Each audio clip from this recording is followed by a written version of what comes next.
man suni'a ilaihi ma'rufun falyukafi'hu. Man suni'a ilaihi ma'rufun falyukafi'hu. Siapa yang dia diberikan kebaikan atau dia diperlakukan secara baik oleh orang lain, oleh pihak lain, falyukafi'hu, maka balaslah kebaikan tersebut juga dengan kebaikan. Ini babnya. Dan bab yang nama penamaan dari bab ini oleh Al-Imam Al-Bukhari diambil dari kutipan dari hadis Rasulullah sallallahu alaihi wasallam. Nah, ini penting bahwa di mana seorang muslim itu harus bisa saling berbuat baik di antara sesama. Kalau ada orang yang berbuat baik kepada kita, maka sudah menjadi kewajiban kita untuk membalas dia juga dengan kebaikan. Kalau ada orang yang dia memberikan kita sesuatu, maka semampu kita berikan juga kepada dia apa yang kita punya. Ini adalah bagian dari pengaplikasian dari hadis dari firman Allah Subhanahu wa taala, hal jazaa'ul ihsan illa al ihsan. Bukankah kebaikan itu balasannya juga berupa kebaikan? Ada orang berbuat baik, sudah sepatutnya kita berusaha untuk juga berbuat baik kepada dia. Ada orang lain yang perhatian kepada kita, sayang kepada kita, cinta kepada kita, kita juga berikan perhatian kepada kita, kepada dia, semacam itu. Nah, dan ternyata Rasulullah sallallahu alaihi wasallam juga sudah memberikan jawaban dari pertanyaan yang mungkin ada di benak pikiran kita. Apa yang ada di benak pikiran kita? Mungkin kita juga nggak terlintas. Sekarang ini nggak terlintas, nggak muncul itu. Tapi biasanya dalam amal atau dalam kehidupan sehari-hari muncul itu. Tadi saya sudah diajarkan ini. Kalau ada orang yang berbuat baik, saya harus berbuat baik.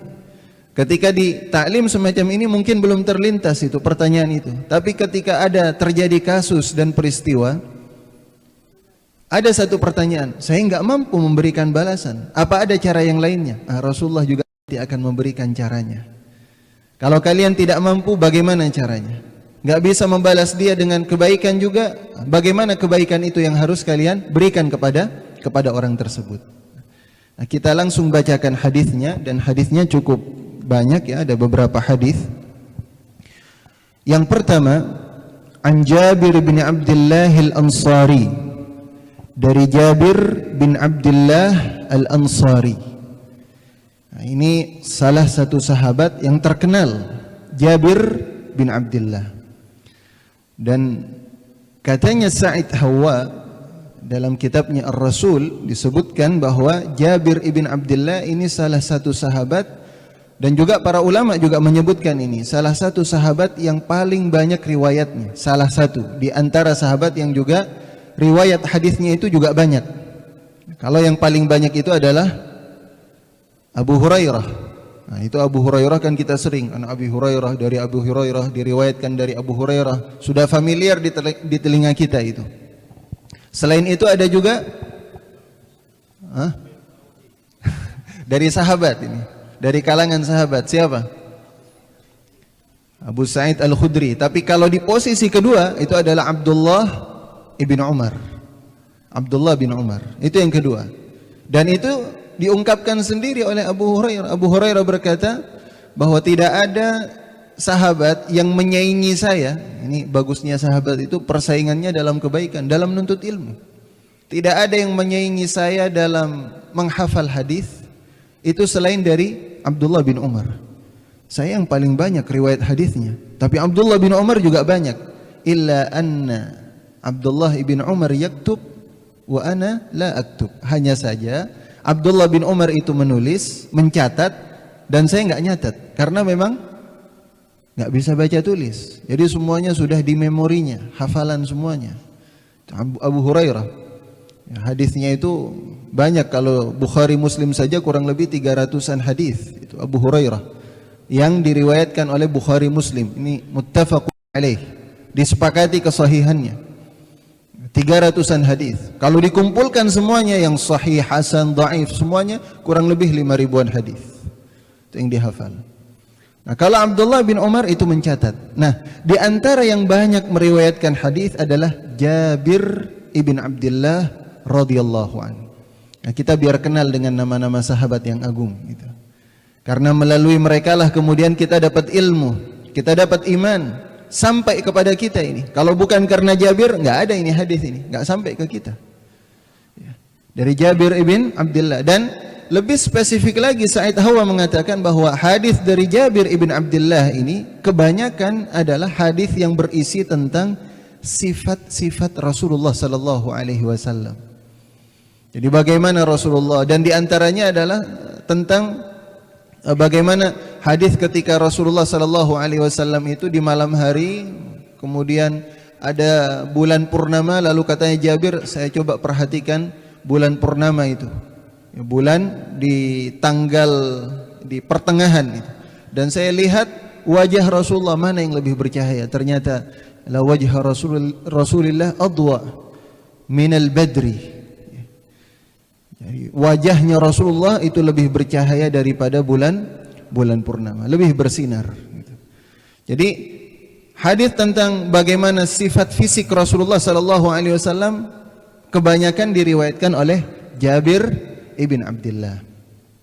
Tapi bukan hanya tentang itu. Nah, tentang yang lainnya juga ada dari Jabir bin Abdullah. Di antaranya hadis ini. Ia berkata, qala an-nabiy sallallahu alaihi wasallam. Nabi Muhammad sallallahu alaihi wasallam bersabda, "Man suni'a ilaihi ma'rufun falyujzi'hu." Siapa yang diberikan kebaikan, kalau ada orang yang berbuat baik kepada kita, siapapun itu yang berbuat kebaikan kepada kita, dia bersikap baik kepada kita, falyujzi'hu, maka kalian wajib balas kebaikan tersebut. Sebab kenapa ini saya terjemahkan dengan wajib? Karena di situ ada lam dan lamul amr. Itu dalam bahasa Arab itu. Falyujzi'hu. Lamnya itu lamul amr yang menunjukkan lil wujub, perintah, selagi mampu tentunya. Falyujzi'hu. Ada orang yang berbuat baik kepada kita, wajib bagi kita untuk berusaha untuk membalas kebaikannya. Nah, ini ikhwatal iman. Dan siapa yang paling banyak kebaikannya kepada kita? Allah Subhanahu wa taala. Itu yang pertama. Kan ini siapa saja, man yadullu 'alal umum. Siapa saja. Yadullu 'ala al-umum. Umum, sifatnya ini umum, tidak spesifik hanya manusia atau malaikat. Siapa saja yang paling banyak memberikan kebaikan kepada kita adalah Allah Subhanahu wa taala. Maka kewajiban kita juga untuk berbuat baik kepada Allah Subhanahu wa taala. Karena nikmatullah la tuhsa. Nikmatnya Allah Subhanahu wa taala, pemberian dari Allah Subhanahu wa taala itu enggak bisa kita hitung, enggak terhingga. Kita dikasih mata. Bagaimana cara membalas kebaikan yang Allah Subhanahu wa taala berikan kepada kita? Jaga mata itu dari pandangan yang haram, dari hal-hal yang haram. Baca Al-Quran. Makanya kalau baca Al-Quran kemudian kita nikmati, Masya Allah. Ini kalau orang tidak punya, afwan ya, mohon maaf, dia tidak punya mata, dia pandangannya tidak ada, penglihatannya tidak ada, dicabut oleh Allah Subhanahu wa taala, dia tidak bisa melihat huruf-huruf Al-Quran, kalimat-kalimat Al-Quranul Karim. Tapi kita alhamdulillah diberikan oleh Allah Subhanahu wa taala nikmat mata. Kita baca itu Al-Qur'an huruf demi huruf, ayat demi ayat. Ini falyujzi'hu, berikan balasan kepada Allah dengan cara kita membaca Al-Qur'anul Karim. Ini baru nikmat mata. Nikmat lisan, kita bisa berbicara semacam ini. Lisan kita ini berbicara. Jangan kemudian kita pergunakan lisan ini untuk ghibah, mencela orang lain, menganiaya orang lain, menghina orang lain. Tapi untuk membaca Al-Quran, untuk zikir kepada Allah Subhanahu wa ta'ala. Ini ikhwatal iman. Zikir kepada Allah, kita baca Al-Quran, kita bersalawat kepada Nabi kita Muhammad sallallahu alaihi wasallam. Itu bagian dari berbuat baik, membalas kebaikan yang Allah Subhanahu wa ta'ala berikan kepada kita semuanya. Jadi semacam itu ya, nikmat yang Allah Subhanahu wa ta'ala kita balas. Makanya satu saat Rasulullah memberikan kepada kita satu hadis yang juga terkenal, bahwa nanti di hari akhir ada 3 orang yang akan dieksekusi. Pertama kali akan dieksekusi oleh Allah Subhanahu wa ta'ala. 3 potret orang yang akan dieksekusi oleh Allah Subhanahu wa ta'ala ke dalam api neraka. Nah, sebelum dieksekusi oleh Allah Subhanahu wa taala, sebelum mereka dilemparkan ke dalam api neraka oleh Allah Subhanahu wa taala, tentunya apa? Ada yang namanya hisab. Ditanya, ada tanya jawab antara dia dengan Allah Subhanahu wa taala. Apa kata Rasul sallallahu alaihi wasallam? Diperlihatkan kepada mereka nikmat yang Allah Subhanahu wa taala berikan kepada mereka selama di dunia.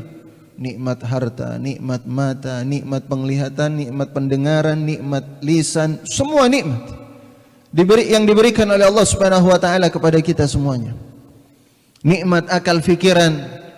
Lalu Allah Subhanahu wa taala bertanya kepada orang tersebut, "Madza amilta biha?" Itu nikmat itu sudah saya berikan kepadamu. Sekarang madza amilta biha? Kamu pergunakan nikmat tersebut untuk apa? Sudah saya kasih, perangkatnya sudah saya berikan kepadamu. Lalu kamu pergunakan untuk apa? Kalau dia menjawab kemudian, ini orang yang, ada orang yang mati syahid, ada orang yang dia menuntut ilmu, yang pembaca Al-Quran, ada orang yang dia suka berinfak, tapi semuanya palsu, niatnya itu palsu semuanya.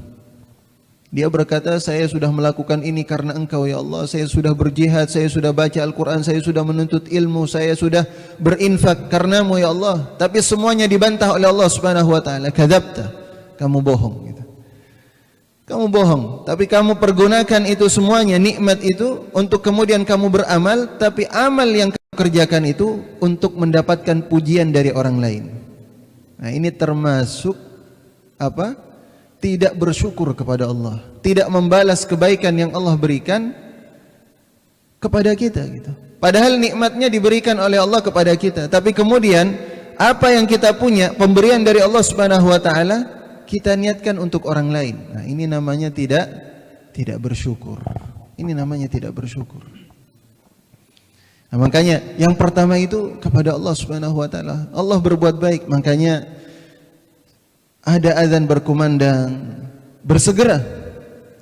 Kita ada pendengaran ini.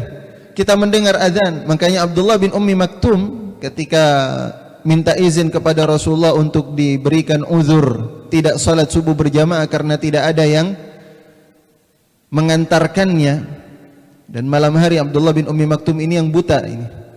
Rasulullah kemudian awalnya berikan izin, oh kamu buta, ya udah nggak apa-apa, kamu nggak salat berjamaah boleh, salat subuh ini boleh karena malam hari dan nggak ada yang mengantarkan dia, gitu. Bolehlah. Baru beberapa langkah dipanggil lagi sama Rasulullah, ya Ibnu Ummi Maktum, kamu dengar azan enggak? Asami'tan nida? Dengar azan enggak? Dengar ya Rasulullah. Nah, kalau begitu enggak jadi itu rukhsahnya. Baru dapat rukhsah sudah enggak jadi ya. Tetap kamu harus datang. Karena apa? Dengar.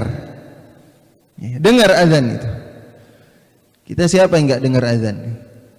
Semuanya dengar azan insyaallah, kecuali memang yang naudzubillah ditutup memang sudah pendengarannya itu.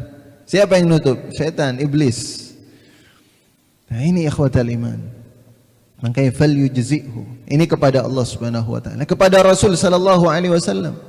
Rasul yang memberikan, yang begitu sayang dan perhatian kepada kita sampai di detik-detik akhir kematian beliau.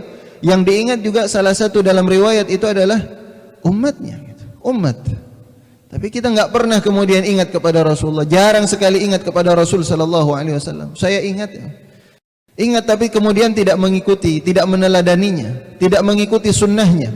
Apa sunnah Rasulullah? Kalau kita memang ingin bersyukur ya, atas kebaikan Rasul sallallahu alaihi wasallam kepada kita, yang membuat Rasulullah itu senang adalah kita teladani beliau. Teladani Rasul sallallahu alaihi wasallam, jalankan perintahnya. Bagaimana akhlak beliau, kita tiru. Apa yang dilarang oleh beliau, jauhi. Apa yang dicontohkan oleh beliau, ikuti.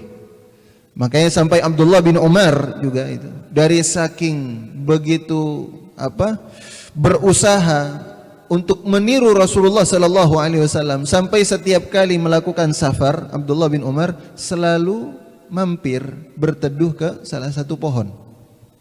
Abdullah bin Umar keluar dari kota Madinah, lewat jalan itu, kemudian ada pohon, dia neduh di situ.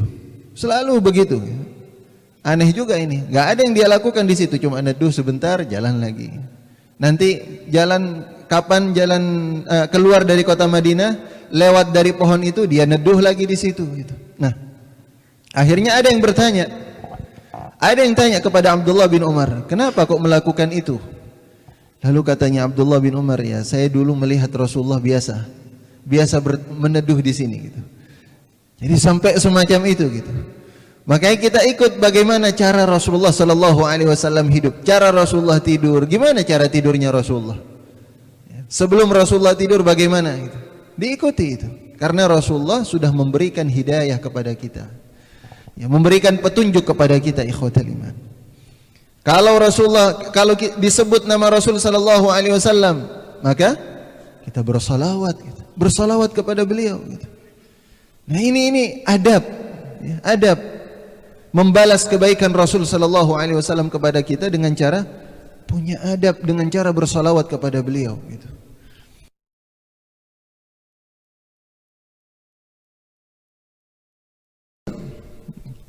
Yang pertama, kalau kepada sesama manusia tentunya orang tua. Nggak ada yang paling baik kepada kita itu selain dari orang tua. Siapa yang paling baik, yang paling perhatian kepada kita, bahkan lebih perhatian kepada diri kita daripada diri kita sendiri. Ya. Orang tua itu memikirkan tentang kita melebihi dari apa yang kita pikirkan tentang kita. Kan semacam itu orang tua. Maka berikan perhatian juga kepada mereka gitu. Berbuat baik juga kepada mereka. Makanya ini yang kemudian ditekankan oleh Allah Subhanahu wa taala di dalam Al-Qur'anul Karim dalam ayat-ayatnya gitu. Jangan kemudian kita menyakitinya. Fala taqul lahuma uff. Berkata uff saja itu enggak boleh. Gitu. Ya, membantah saja itu enggak boleh. Fala taqul lahuma.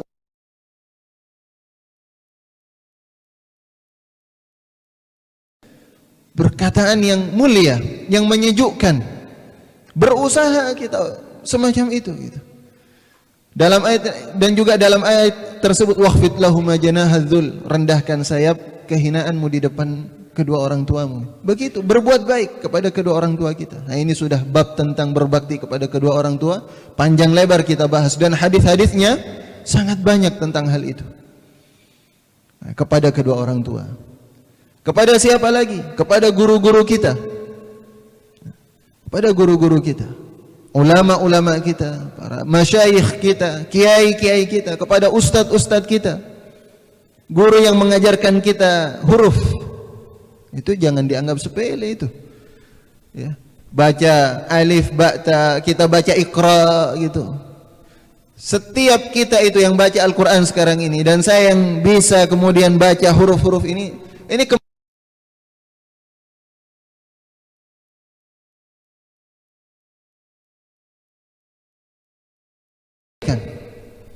dengan cara apa? Dengan cara apa saja, ikhwatal iman. Berikan hadiah kepada mereka.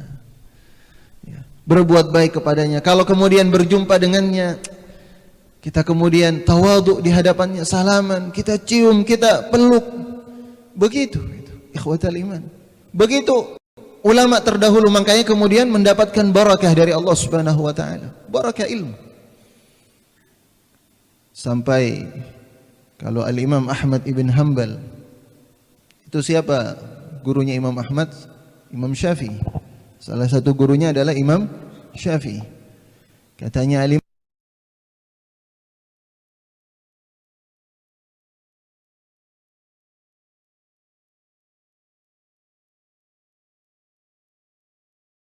ke arah rumahnya Imam Syafi'i.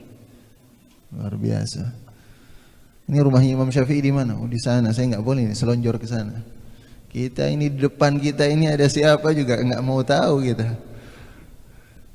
Ini barakah, makanya berkah luar biasa. Rabi al-Muradi, muridnya Imam Syafi'i juga. Ini dikatakan, katanya Rabi al-Muradi, saya itu kalau belajar ke Imam Syafi'i diulang-ulang sampai 32 kali, nggak hafal-hafal, susah ini. Kalau guru sekarang mungkin udah kesel juga gitu, diajarin begini nggak hafal juga ini. Tapi ada kelebihan dari Rabi al-Muradi, dan telaten memang. Imam Syafi'i guru juga, Masya Allah gurunya juga telaten betul gitu. Sabar dan tulus ikhlas. Imam Syafi'i itu di antara perkataan Imam Syafi'i kepada murid-muridnya, dan ini memang firasat. Oh, kalau wali itu punya firasat kuat. Murid-muridnya ada yang, fulan kamu nanti akan kembali kepada madhabmu yang dulu, madhab Imam Malik. Ada salah satu muridnya Imam Syafi'i. Dia belajar ke Imam Syafi'i. Dulunya madhabnya Imam Malik, tapi Imam Syafi'i berkata, nanti kamu bakal balik lagi ke madhab Maliki. Benar dia. Balik lagi ke madhab yang dulu. Kepada Imam Ahmad juga berkata, nanti engkau akan mendapatkan fitnah yang besar wahai Imam Ahmad. Dan ternyata betul. Imam Ahmad dapat fitnah besar di penjara karena tentang kasus Al-Quran itu makhluk dan sebagainya itu dengan kaum Mu'tazilah. Dan kepada Rabi' Al-Muradi ini dikatakan, anta rawiyu madhabi, kamu nanti akan menjadi periwayatnya madhab saya, yang akan banyak meriwayatkan perkataan-perkataan saya. Kata Imam Syafi'i kepada Rabi' Al-Muradi, padahal ini hafalannya paling susah, gimana mau meriwayatkan coba.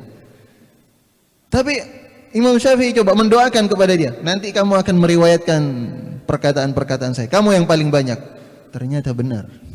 Sekarang kalau kita baca bukunya Imam Syafi'i coba hampir setiap pendapat dari Imam Syafi'i itu yang menukil adalah Rabi' Al-Muradi. Coba saja cek kalau nggak percaya. Itu selalu semacam itu. Nah, apa yang menjadi kelebihan Rabi' Al-Muradi? Ditelusuri, dan apa katanya Tajuddin As-Subki? Tajuddin As-Subki ini adalah ulama mazhab Syafi'i yang dalam bukunya Tabaqat Asy-Syafi'iyah dia katakan, wa ana ara, dan saya melihat barakat Rabi' Al-Muradi, berkah ilmu dari Rabi' Al-Muradi bisa babi apa? Dengan sebab apa? Apa katanya Rabi' Al-Muradi? Saya itu kalau di depan guru saya nggak berani saya minum. Guru saya sedang jelasin terus saya minum, itu nggak pernah itu. Wah. Minum aja itu nggak berani ini. Begitu ikhwatalima. Apalagi makan dan sebagainya ini bahaya, ini snack bisa belakangan ya. Masya Allah, sampai begitu. Itu begitu perhatian, sensitif gitu. Ini artinya apalagi yang lainnya. Tapi kalau sekarang kita lihat, perhatikan di depan guru-guru kita, bahkan guru ngaji yang Iqra, mengajarkan kita Iqra, diabaikan begitu saja. Berjumpa, saya sekarang sudah jadi ustadz, saya sudah jadi dokter sekarang saya. Tidak tahu yang pertama kali mengajarkan huruf siapa? Dia. Ini ikhwatal iman. Falyujzi'hu, berikan balasan. Makanya Al-Imam Asy-Syafi'i itu, Al-Imam Ahmad ibn Hanbal itu datang sampai ke Mesir itu untuk berjumpa dengan Imam Syafi'i. Bahkan datang itu ketika Imam Syafi'i sudah meninggal itu, didatangi itu. Dia kirimkan salam kepada Al-Imam Asy-Syafi'i, kepada gurunya. Nah, nanti kita lihat apa yang dilakukan juga oleh Al-Imam Ahmad kepada Al-Imam Asy-Syafi'i dalam bab yang lainnya ini, karena ada lanjutannya. Jadi intinya adalah berbuat baik. Berbuat baik, ikhwatan. Perhatian, perhatian bagaimana, paling tidak perhatian bagaimana kita kepada teman-teman kita ini. Dia baik kepada kita selama ini. Dia perhatian kepada kita, kita berikan perhatian juga. Ini kalau kemudian setiap muslim punya sifat yang semacam ini, indah betul gitu. Itu yang dibangun oleh Rasulullah sallallahu alaihi wasallam di kota Madinah. Di kota Madinah semacam itu. Makanya saling perhatian antar satu dengan yang lainnya itu. Ada yang berbuat baik, saling balas membalas. Ada yang kasih hadiah lagi. Tahadu, tahabu. Saling berikan hadiah sampai akhirnya apa? Saling cinta antar satu dengan yang lainnya. Perhatian, ada yang sakit dijenguk. Ada yang kekurangan makanan, dia berikan makanan. Dan contoh yang semacam ini sangat-sangat banyak, ikhwatal iman. Jadi intinya adalah saling berbuat baik. Jangan kemudian cuek, nggak peduli gitu.